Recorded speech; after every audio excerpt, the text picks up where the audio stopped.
Bismillahirrahmanirrahim. Innal hamdalillah nahmaduhu wa nasta'inuhu wa nastaghfiruh wa na'udzu billahi min shururi anfusina wa min sayyiati a'malina. May yahdihillahu fala mudhillalah wa may yudlil fala hadiyalah. Wa asyhadu an la ilaha illallah wahdahu la syarikalah wa asyhadu anna Muhammadan 'abduhu wa rasuluh. Allahumma salli wa sallim wa barik ala nabiyyina Muhammad wa ala alihi wa ashabihi wa man ihtada bihadihi wastanna bi sunnatihi ila yaumiddin, amma ba'd. Alhamdulillah, jamaah salat maghrib Masjid Al-Intisar, komplek Gora Sempaja yang dirahmati oleh Allah Subhanahu wa taala. Malam hari ini melanjutkan kembali pembahasan fikih salat kita yang didasarkan pada hadis Nabi sallallahu alaihi wasallam yang kita ambil dari kitab Bulughul Maram karya Al-Hafidz Ibnu Hajar rahimahullah, yang mana pembahasan kita masih di bab yang keempat, yaitu bab sutratil musalli, bab tentang sutrah. Pekan yang lalu kita telah memulai pembahasan ini dan kita telah memulai untuk membaca hadis yang pertama, yaitu hadis Abu Juhaim Ibnul Harith yang menyatakan keharaman seseorang lewat di depan orang yang sholat, di mana Nabi bersabda, walau ya'lamul maru, andai kata orang yang lewat baina yadayil musalli, di depan orang yang sholat, madza alaihi minal itsm, dosa apa yang dihasilkannya dari perbuatan dirinya itu lewat di depan orang yang sholat, lakana yaqifu arba'ina khairan lahu, maka berhenti diam berdiri selama 40 itu lebih baik bagi dirinya, min an yamurra baina yadayhi, daripada dia harus melanjutkan melewati orang yang sedang sholat. Al-hadits muttafaqun alaih. Kemudian dalam riwayatnya Imam Al-Bazzar disebutkan arba'in atau 40 yang dimaksud itu adalah 40 tahun. Terdapat riwayat yang lain yang menjelaskan arba'in adalah 40 tahun. Jadi lebih baik berhenti berdiam berdiri selama 40 tahun kalau dia tahu besarnya dosanya itu, daripada dia harus melewati orang yang sedang sholat, waliyadzubillah. Nah, ditempatkannya hadis ini di hadis yang pertama untuk menunjukkan maqasid atau tujuan disunnahkannya meletakkan sutroh. Jadi meletakkan sutroh atau sutroh ini secara bahasa terambil dari kata satar. Satar itu penghalang, satara yasturu itu menghalangi, menutupi, menghalangi. Nah, maqasid atau tujuan dari disunnahkannya meletakkan sutroh ini adalah menandai daerah yang haram untuk dilewati orang yang lewat tadi, gitu loh. Jadi seseorang yang sholat itu hendaknya memberikan tanda di hadapannya, dan hendaknya dia mendekat kepada tanda yang diletakkannya di hadapannya itu, yang mana tanda ini menunjukkan wilayah yang haram untuk dilewati orang yang lewat. Karena apa? Melewati seorang yang sholat itu hukumnya dosa besar. Karena tadi sudah disebutkan ancamannya demikian, lebih baik diam berhenti 40 tahun daripada lewat. Maka begitu besarnya dosanya itu, hendaknya orang yang sholat memberitahu kepada mereka yang tidak sholat, kalau mau lewat jangan lewat sini, batasannya ini loh, plek. Nah, kalau begitu apa hukumnya meletakkan sutroh di depan? Al-Imam An-Nawawi rahimahullah menukilkan dari Al-Imam Abu Hamid Al-Isfarayini bahwasanya perkara meletakkan sutroh di depan orang yang sholat itu hukumnya adalah sunnah bil ijma'. Al-Imam An-Nawawi mengatakan di dalam majmu'nya, as-sunnatu lil musalli, sunnah bagi orang yang sholat, an yakuna baina yadayhi sutratun, hendaknya ada di hadapannya itu sutroh, pembatas atau penanda, min jidarin, berupa dinding. Nah, jadi yang paling utama itu adalah kita sholat itu mendekat kepada dinding, sehingga orang yang mau lewat itu jangan lewat antara musolli, orang yang sholat ini, dengan dinding ini wilayah haram, batasan untuk tidak boleh untuk dilewati. Au sariyah, atau kalau tidak dinding, tiang. Ini Masya Allah, masjid ini nggak ada tiangnya di tengahnya. Jadi tiang di samping. Kalau antum masuk masjid-masjid yang lain biasanya di tengahnya ada tiang. Ini kontraktornya masya Allah nggak tahu ilmunya, itu yang belajar teknik sipil yang mengerti. Jadi tengah-tengah nggak ada anunya, tiangnya. Au sariyah, au ghairuhuma, atau yang selain keduanya, yang jelas tinggiin. Wa yadnu minha, dan hendaknya mendekat kepada apa? Sutra. Wa naqala Syekh Abu Hamid al-ijma' fihi, dan Syekh Abu Hamid al-Isfarayini menukilkan ijma' dalam hal ini, yaitu ijma' tentang sunnahnya menjadikan di depan orang yang sholat itu sutra. Wa sunnah alla yazida ma bainahu wa bainaha ala thalathati azru'. Kemudian sunnahnya jarak antara orang yang sholat dengan pembatas itu setidaknya itu jangan lebih dari 3 zira'. Ini 1 zira' kan sini. Kalau 3 antum hitung 3 itu batasan maksimal, lebih dari itu jauh banget gitu loh. Hendaknya mendekat. Paling tidak yang paling jauh itu 3 zira'. Nah, jadi mendekatnya ini sekira antum itu sujud, antara kepala antum dengan dinding ini gitu kan, orang lewat nggak bisa gitu loh. Itu batasan paling mudahnya kita untuk menentukan jarak antara kita dengan sutra. Fa in lam yakun haid, kalau tidak ada dinding, apa? Wa nahwi, kalau tidak ada dinding atau yang semisalnya, gharaza asan wa nahwiha, maka hendaknya menancapkan tongkat atau yang semisalnya. Kalau zaman Nabi dahulu ketika perjalanan itu ada namanya senjata dalam perjalanan. Jadi bawanya itu bawa pedang dan tombak yang pendek, itu namanya harbah. Jadi ketika Nabi dan para sahabat itu beristirahat untuk sholat, mereka itu menempatkan tombak di hadapannya, ditancapkan tombak sebagai penanda. Gharaza asan wa nahwiha au jama'a mata'ahu, atau mengumpulkan barang bawaannya itu ditumpuk kalau lagi sedang dalam perjalanan. Au rahlahu, atau menempatkan kendaraannya. Nah, Nabi SAW pernah mendudukkan untanya gitu kan. Jadi untanya itu menghadap ke sana, menghadap ke samping, sehingga kemudian punggungnya itu yang dijadikan sutrah oleh Nabi SAW dan depannya adalah kiblat. Wa yakunu irtifa'ul 'asa wa nahwiha thulutsai dhira' fasa'idan. Hendaknya nanti tingginya tombak atau tongkat tersebut sekira sepertiga dari dhira' atau lebih tinggi lagi. Ini 1 dhira' 2/3. Ini kan 1 dhira' ini. 2/3 berarti seperti ini. Nah, nanti akan dijelaskan pada hadis yang kedua yang disebutkan istilahnya itu dengan mukhiratur rohli, sandaran mukhiratur rohli itu sandaran pelana seseorang yang dia menaiki kendaraan unta atau kuda. Jadi pelananya itu ada sandaran di belakang itu. Namanya mukhiratur ar-rohl. Kalau antum lihat mukhiratur rohal, maka diukur saja punggungnya orang itu seberapa, ya kira-kira seperti itu mukhiratur rohal. Jadi sunnahnya itu cari sesuatu yang tinggi, nggak ada yang tinggi kemudian yang lebih pendek lagi. Nah, kalau nggak ada itu semua gitu kan, kalau tidak ada itu semua, terdapat hadis fa in lam yajid syai'an syakhisan, kalau tidak ada sesuatu yang tegak gitu kan. Fahal yustahabbu an yakhutta baina yadayhi, apakah disunnahkan untuk membuat garis di depannya? Nah, jumhur ahli ilm, jumhur ulama mengatakan iya, disunnahkan membuat garis di depannya. Hanya saja hadisnya itu mukhtalaf fih. Ada pandangan-pandangan yang berbeda di kalangan ahli hadis tentang hadisnya itu sahih atau tidak.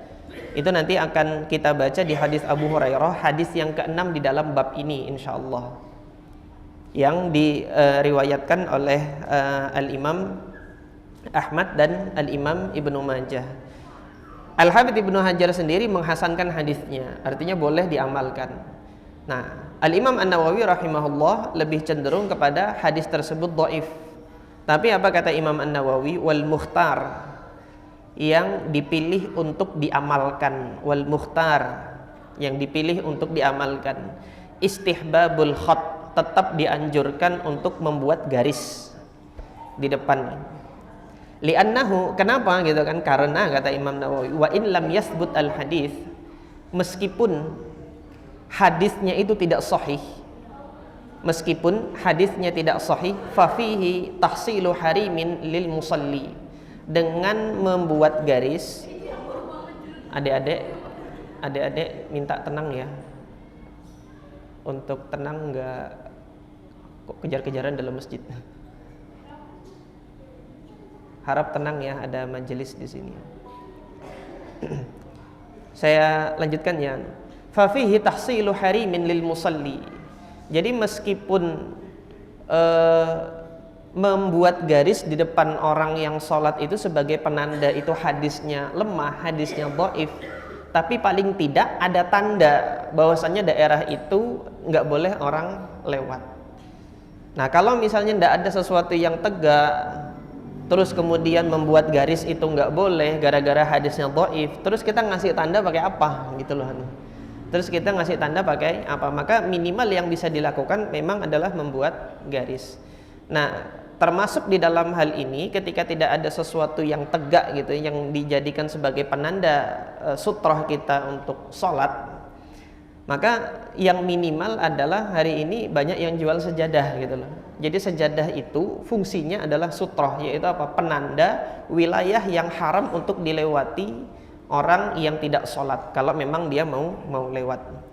Nah, ini tadi ijma' yang dinukilkan oleh Al-Imam Abu Hamid Al-Isfarayini Asy-Syafi'i rahimahullah berkenaan dengan sunnahnya meletakkan sutroh itu di hadapan orang yang sholat. Jadi tidak sampai pada tataran wajib.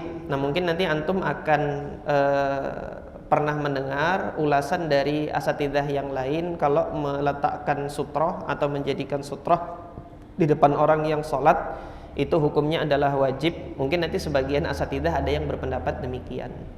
Nah, di antara dalil bagi kami yang menunjukkan bahwasanya sutroh ini tidak wajib dan dia sunnah, tapi sunnah yang sangat apa? Sangat dianjurkan sekali, karena kita ikut andil untuk mencegah orang lain dari melakukan dosa besar lewat di depan orang sholat gitu loh. Jadi membuat sutroh itu mencegah orang lain untuk lewat di depan orang sholat. Dan di antara dalilnya adalah hadis yang diriwayatkan oleh Al-Imam Al-Bukhari di dalam sahihnya dari Abdullah ibn Abbas radhiyallahu taala anhuma. Beliau mengatakan, "Aqbaltu raqiban ala himarin atanin." Aku datang menemui Nabi Shallallahu Alaihi Wasallam, datang dengan menunggang. Raqiban itu dengan menunggang, ala himarin atanin, di atas keledai jantan. Wa ana yauma idzin qad nahaztu al-ihtilam. Di hari itu, pada saat itu umurku itu sudah sampai umur bermimpi. Maksudnya sampai umur bermimpi itu apa ya? Aku sudah baligh. Sudah balik itu berarti Abdullah ibn Abbas radhiyallahu taala anhuma itu lahirnya kapan? Antum cek nanti sejarah lahir biografi atau tarikh lahirnya Abdullah bin Abbas. Abdullah bin Abbas ini kan lahir tahun Amal Huzn, tahun kesedihannya Nabi, di mana Abu Talib dan Khadijah wafat. Itu tahun ke-10 dari kenabiannya Nabi Muhammad SAW. Lahir beliau.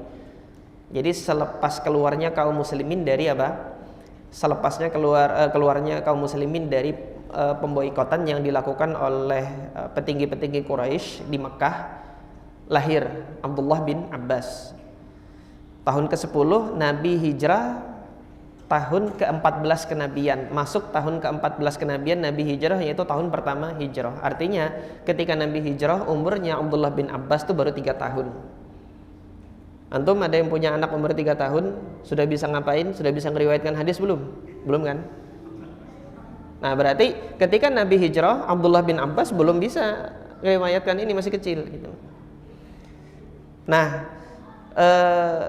kemudian Abdullah bin Abbas ini baru bertemu dengan Nabi, baru bermulazamah dengan Nabi itu setelah Fathu Makkah.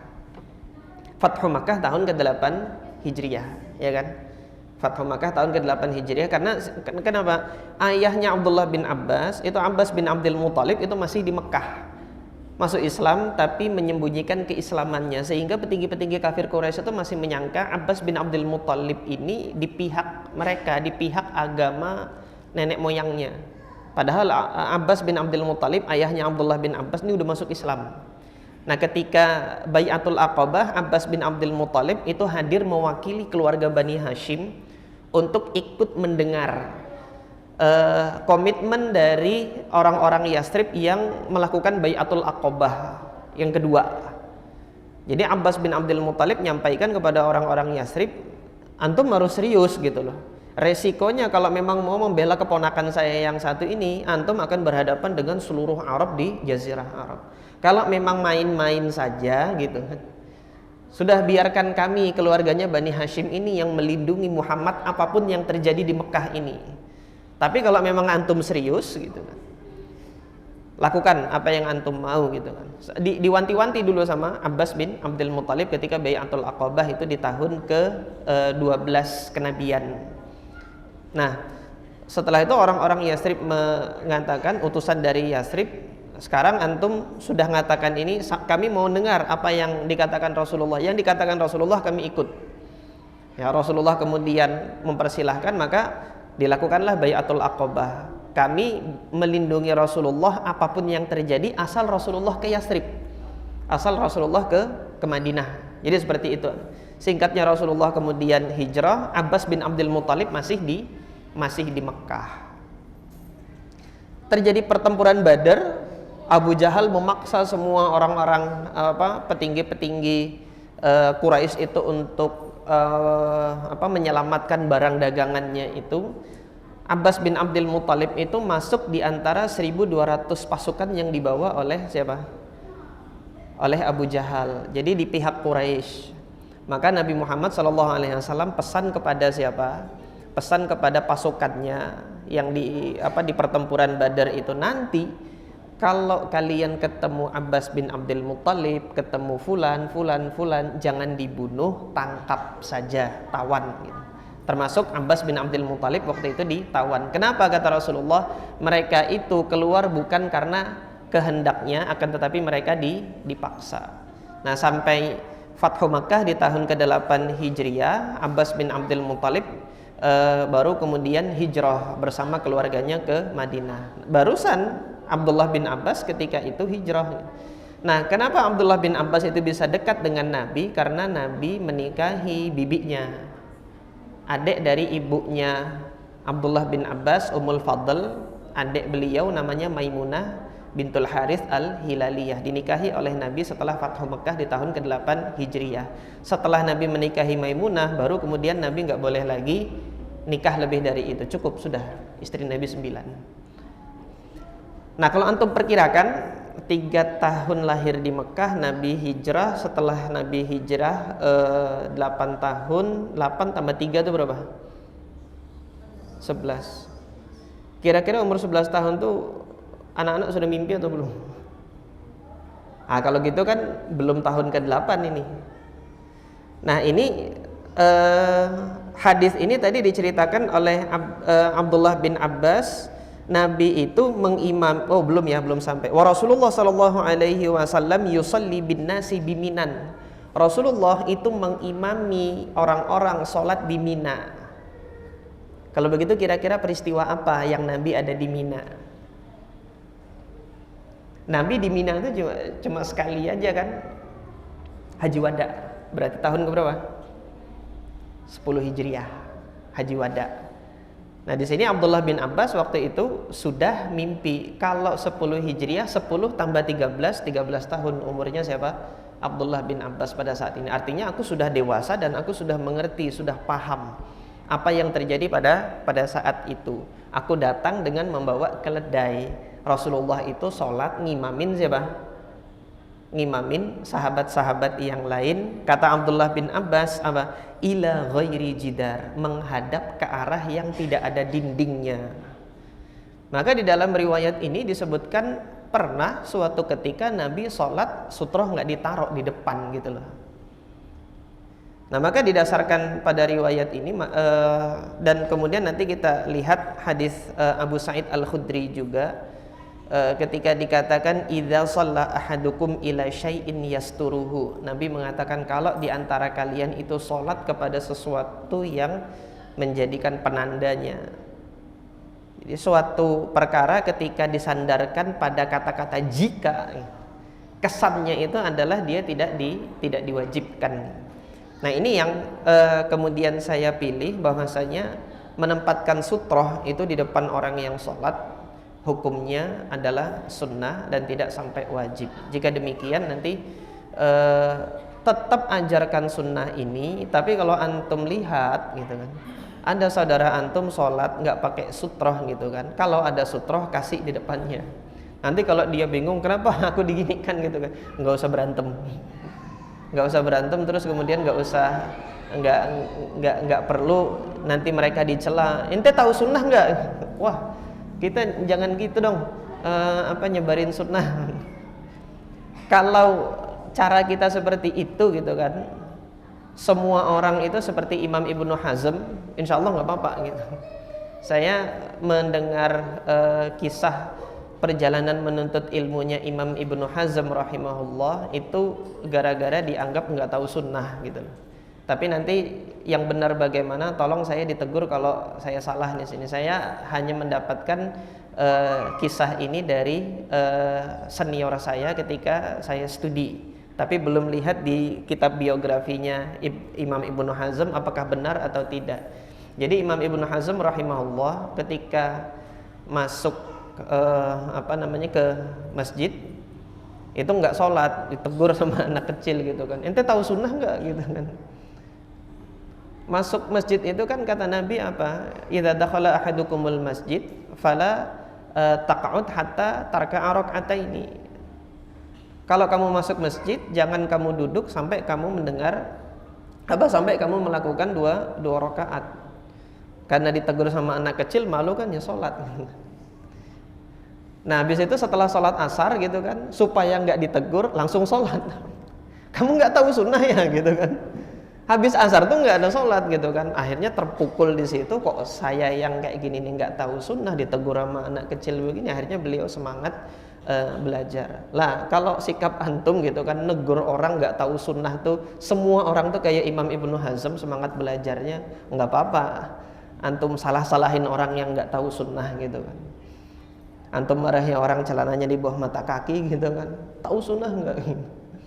Tapi masalahnya sekarang semua orang kayak Imam Ibnu Hazm, enggak, yang kalau ditegur seperti itu semangat belajarnya seperti itu kan tidak gitu.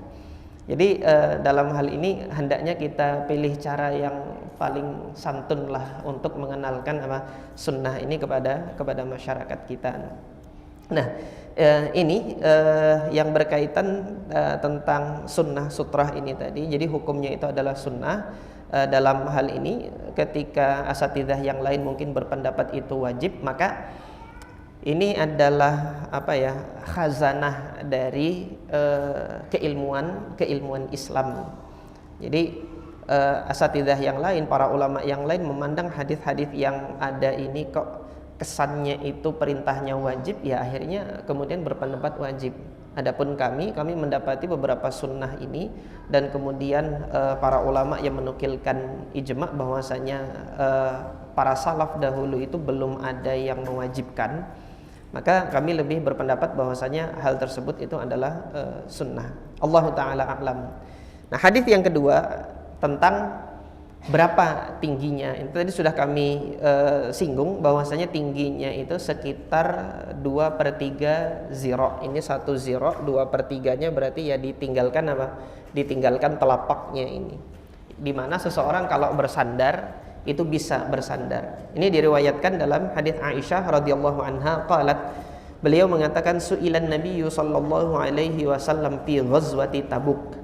Rasulullah Shallallahu Alaihi Wasallam ditanya tentang sutrah an sutratin fi ghazwati Tabuk. Ketika Nabi Shallallahu Alaihi Wasallam pergi bersama dengan para sahabat dalam peristiwa penyerangan Tabuk, fi ghazwati Tabuk, an sutrati al musalli, tentang sutroh atau tentang sutroh bagi orang yang sholat.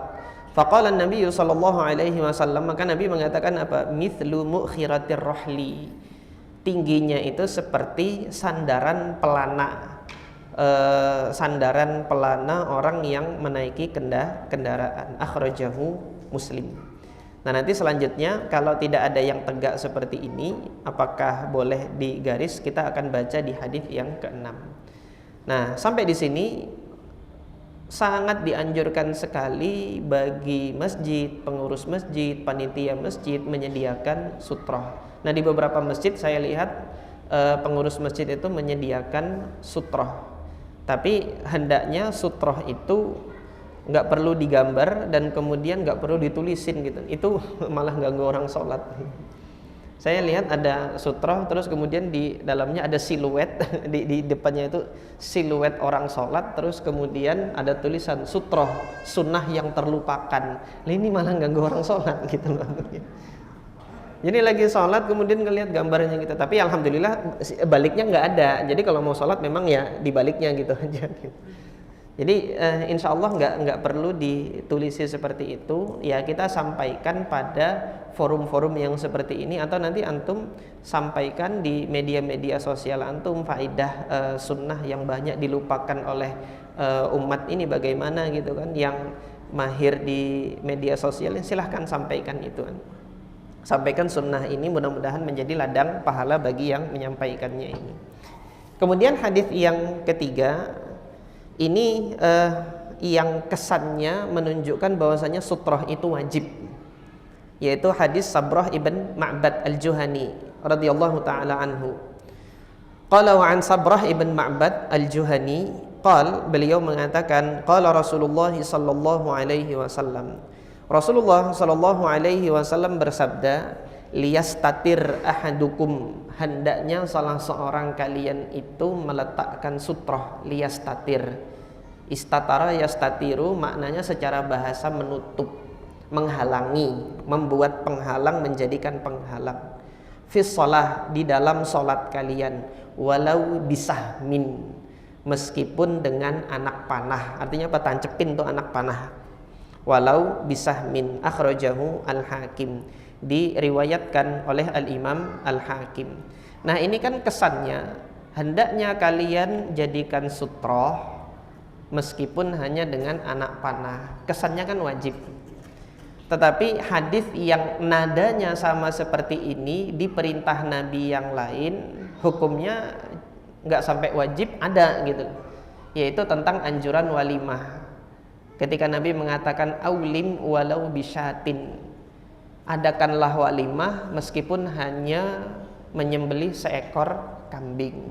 Nah apakah walimah pernikahan itu wajib? Enggak, dia sunnah muakkadah, sunnah yang sangat dianjurkan. Nah demikian pula meletakkan sutroh ini sunnah yang sangat dianjurkan, tetapi tidak sampai wajib berdasarkan dalil yang sudah kami sampaikan tadi. Nah berkenaan dengan walimah itu kan sahabat Nabi yang dalam hadis Sahal ibn Sa'ad as-Sa'idi yang menikah nggak punya harta, yang bajunya itu cuma apa namanya, dia punya cuma sarung saja, atasnya ini telanjang dada gitu. Disuruh cari cincin besi sama Nabi nggak ada gitu, nggak dapat cincin besi aja saya nggak punya wahai Rasulullah, ini hartanya cuma sarung satu-satunya. Lah sarung kamu mau buat apa gitu kan? Ya apa, setengah buat dia setengah buat saya. Maksudnya apa? Saya pakai hari ini, nanti besok baru dia pakai. Lah kalau dia besok pakai, ya dia di rumah aja diem gitu loh, nggak keluar, karena kalau keluar kan auratnya kelihatan. Nah ketika nanti dia yang pakai, dia yang keluar untuk mencari nafkah gitu kan. Jadi demikian, ketika dia keluar mencari nafkah pakai baju yang dijadikannya mahar itu, ya istrinya diam di rumah. Nah yang seperti itu tidak bisa, kata Nabi, nggak boleh diem. Baru kemudian Nabi tanya, kamu hafal Quran berapa? Hafal Quran ini, baru itulah yang kemudian dijadikan mahar. Ajarkan istrimu Al-Quran. Jadi pengajaran Al-Quran kepada istri itu boleh dijadikan sebagai mahar, dan dalam hal ini mahar itu boleh dalam bentuk jasa. Nabi Musa dulu kan maharnya itu bentuknya jasa. Beliau menggembalakan ternak ayah mertuanya itu 8 tahun. Nah, jadi demikian. Ini yang berkenaan dengan walimah tersebut. Nah, sahabat Nabi tadi yang nggak punya harta untuk dijadikan untuk dijadikan mahar, untuk ngasih mahar aja nggak punya, apalagi walimah gitu kan. Sehingga sampai akhir ketika Nabi mengatakan idhab faqad zawwajtukaha bima ma'aka minal Qur'an, pergilah kamu, sudah aku nikahkan kamu dengan hafalan Quran yang kamu miliki itu, ajarkan alimha Al-Quran, ajarkan istrimu ini Al-Quran. Udah pergi jadi suami istri, nggak ada walimah di situ. Ini yang menunjukkan bahwasanya walimah itu tidak wajib. Maka ungkapan yang demikian ini ada perintah, terus kemudian walau lakukan ini meskipun dengan ini, itu belum tentu wajib. Jadi perintah di sini kan hendaknya buat sutroh di depan orang yang sholat meskipun hanya dengan menancapkan anak panah. Ini sama dengan hadis adakanlah walimah meskipun hanya 1 ekor kambing, yang mana belum bisa diambil kesimpulan untuk menyatakan perkara tersebut itu wajib. Allahu ta'ala a'lam. Nah, kemudian hadis yang keempat ini terdapat khilaf di antara para ulama berkenaan dengan kalau ada sesuatu yang lewat di depan kita sholat, batal atau tidak sholat kita gitu loh. Nah, ini disampaikan dalam hadis Abu Dzar Al-Ghifari radhiyallahu taala anhu. Beliau ini sahabat Nabi dari Bani Ghifar. Abu Dzar Al-Ghifari radhiyallahu an, beliau mengatakan qala Rasulullah sallallahu alaihi wasallam, Rasulullah sallallahu alaihi wasallam bersabda, yaqta'u salatar rajuli al-muslim. Ada perkara yang memotong salat seseorang muslim. Jadi yaqta'u itu motong. Idza lam yakun baina yadayhi mithlu mukhiratir rahli. Kalau di depannya itu tidak ada sesuatu pembatas semisal sandaran pelana kuda atau unta itu tadi. Kalau nggak ada sutrohnya di depan, ada yang lewat itu, memotong sholatnya. Apa saja yang memotong sholat? Yang pertama al-mar'ah, wanita.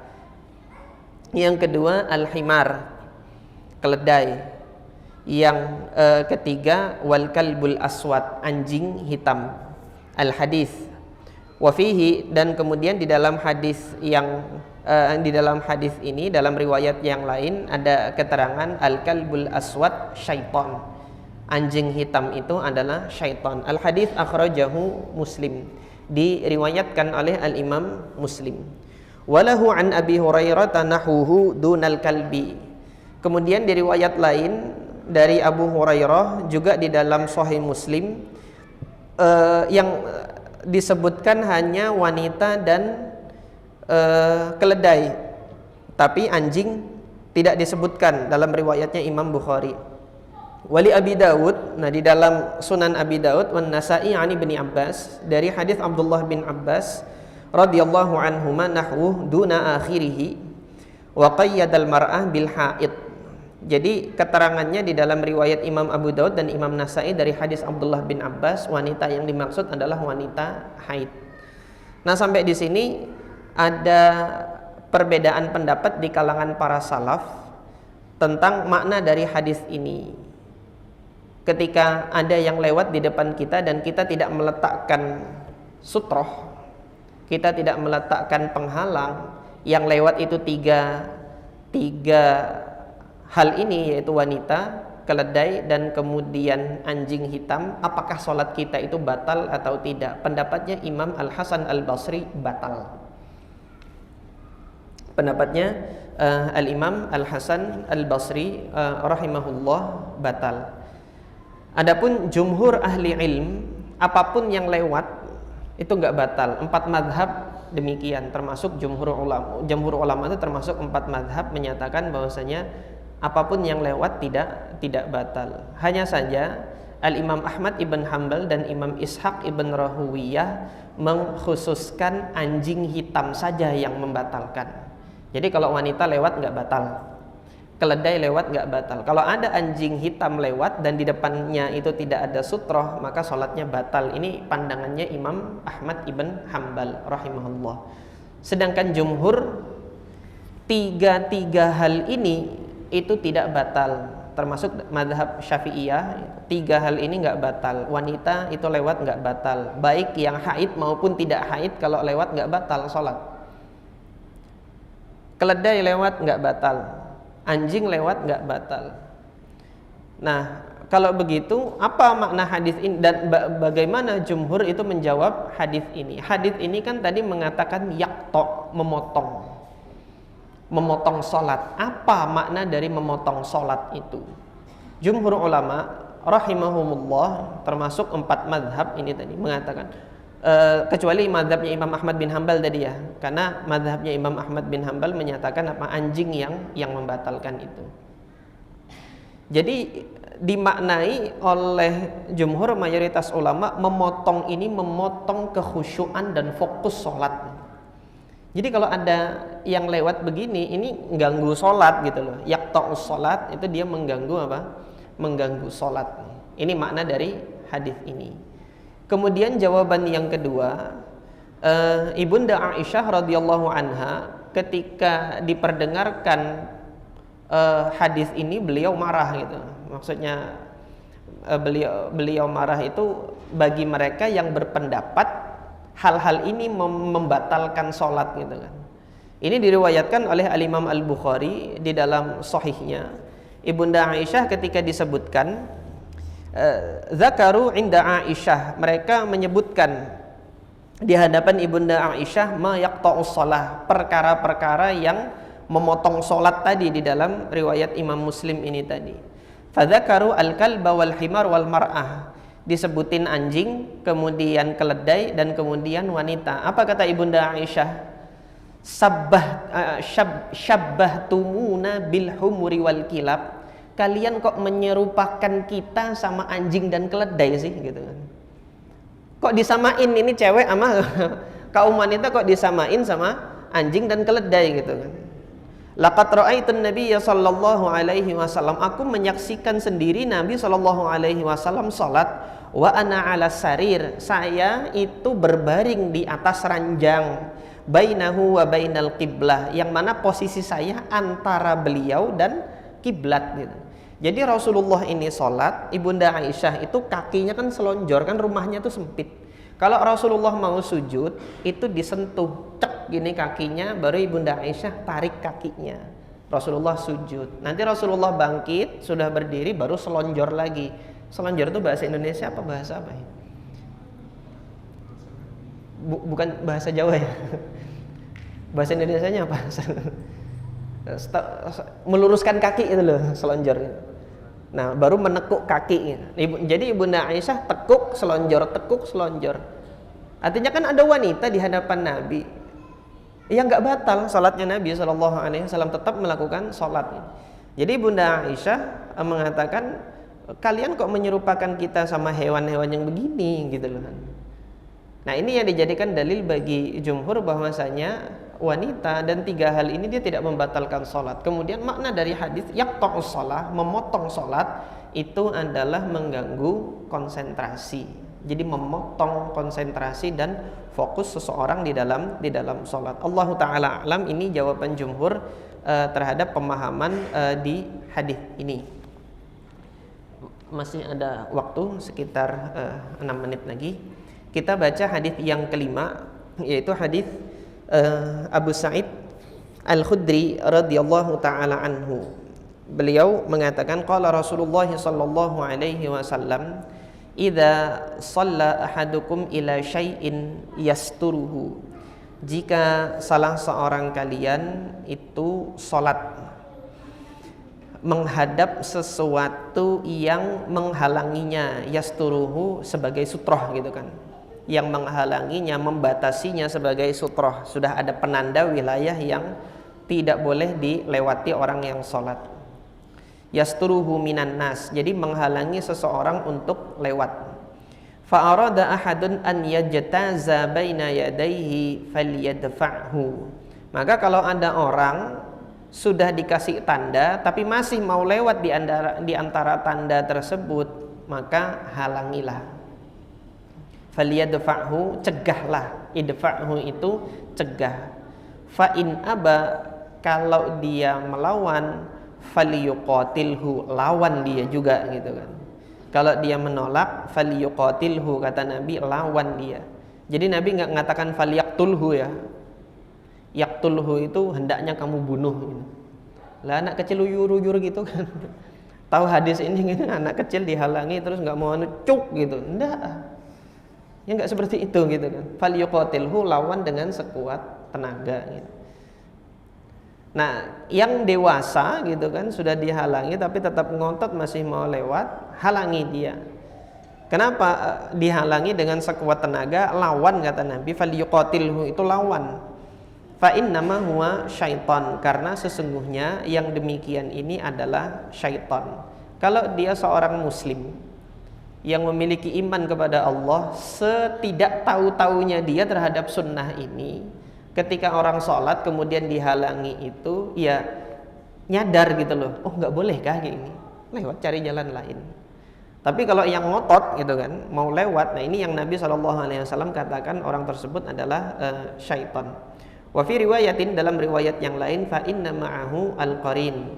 Nah dalam riwayat yang lain ditegaskan bukan manusianya itu yang syaitan gitu loh, tetapi bersama dengannya itu ada qarin, yaitu jin yang mendampinginya, syaitan yang mendampinginya, yang membisikkan untuk melakukan perbuatan mungkar ini, melewati apa? Orang yang sholat. Maka dari sini kita lihat, di satu sisi bagi mereka yang tidak sholat itu hukumnya dosa besar bagi melewati orang yang sholat. Bagi yang sholat sunnahnya juga menghalangi, mencegah. Di antara bentuk pencegahannya, letakkan penanda sutroh itu tadi. Yang kedua, sudah dikasih tanda tapi nggak ngerti, halangi dengan tangan. Masih nggak ngerti juga, halangi dengan kekuatan yang lebih semampunya. Artinya dalam hal ini orang yang sholat gitu ya, orang yang sholat masih ada kewajiban untuk amar ma'ruf nahi mungkar. Ini saudara antum mau lewat, itu kan mau nyemplungin diri ke dalam dosa besar yang diancam di hadis Abu Juhaim tadi gitu. Antum tega kah kalau ada saudara antum mau kecemplung? Jadi antum lagi sholat ini, tahu mau ada orang buta mau nyemplung ke got gitu kan, antum tahan dia gitu, terus dia mau maksa diri karena nggak tahu itu di depan got gitu kan, ya antum dengan sekuat tenaga gitu untuk menghalangi dia kecemplung got. Itu baru kecemplung got. Lah ini kecemplung neraka gitu loh, ya halangi dia, kasihan dia.